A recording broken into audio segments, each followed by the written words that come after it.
TV5 News at 9. It is time now for Medical Moments with Covenant Healthcare. Joining us this morning is Dr. Matt Dybel. Thank you so much for being here, Dr. Dybel. We appreciate you stopping in. Thanks for having me. You are welcome. Okay, today we're talking about emergency care. Tell us some of the trends that you've been seeing in Covenant's emergency care over the last few weeks, Dr. Dybel. Probably the best thing to report is that we've seen a significant decrease in the number of COVID patients coming in. You'll probably think back about 2 months ago, many of the hospitals in Michigan came out and said, look, we've got an issue. We've got a large increase in the number of patients coming in. We need you to really buckle down and make sure you're wearing your mask and doing the social distancing. And I just want to report those efforts have been successful. And we've seen a significant decline. Even through these holidays, we've been kind of watching to see, is there going to be a bump? And really, so far, we haven't seen that. So a huge thank you to the community, because I know that means that many people had to make significant changes to their plans this year in order for us to not have that increase right now. So very happy to see that decrease. That is excellent news. Yeah, we love to hear that. Okay, let's talk about the flu, Dr. Dybel. Any increases in the cases of flu that you're seeing?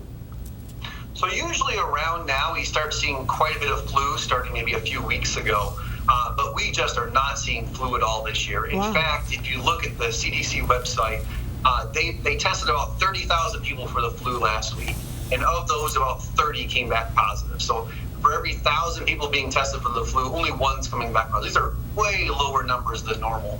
And I attribute that to a combination of things, but mostly people got their vaccinations this year, and the things that we're doing to prevent the spread of COVID also prevents the spread of flu. Along with other viral illnesses, we don't see as much RSV in children. We're not seeing just other viral illnesses spreading so far this year. I love to hear that. And you know, we were just reporting on a national story saying that a lot of people are avoiding going to the emergency room for emergency care. Tell us how important it is about seeking emergency care right now. Oh, please do come in.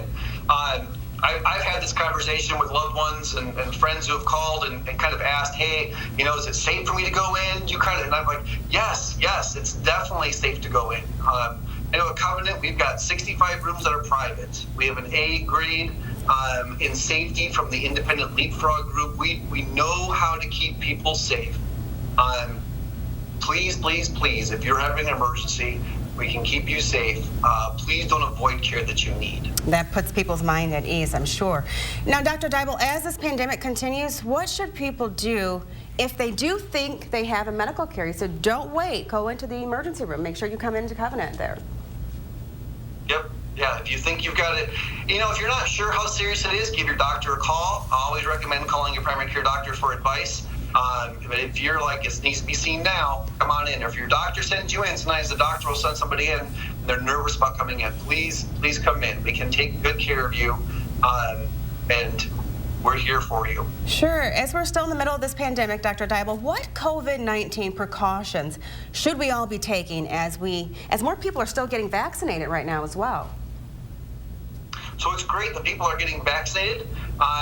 Still, though, it's a very tiny percentage compared to the overall population. So we just need to keep doing those things that we've heard repeatedly, particularly masking, social distancing, and washing your hands. Anything else that you'd like to add, Dr. Dybel? You know, I just got my second vaccine shot. I got it 2 days ago. I was a little sore in this arm, kind of like a tetanus booster, but otherwise feel great. You know, with the 95% efficacy, it's very exciting to be a part of the vaccine. I look forward to my loved ones. They're going to be getting vaccinated over the next several months as it becomes available to them. And I hope that each of you strongly consider getting the vaccine, because it is how we're going to conquer this. You know, Dr. Dybel, I cannot wait until it's my turn. I want to get that shot. Thank you so much for joining us today, Dr. Dybel. We appreciate it. Thank you so much. You're welcome. If you'd like any additional information about today's topic, just head on over to the Hot Links page. That's on WNEM.com.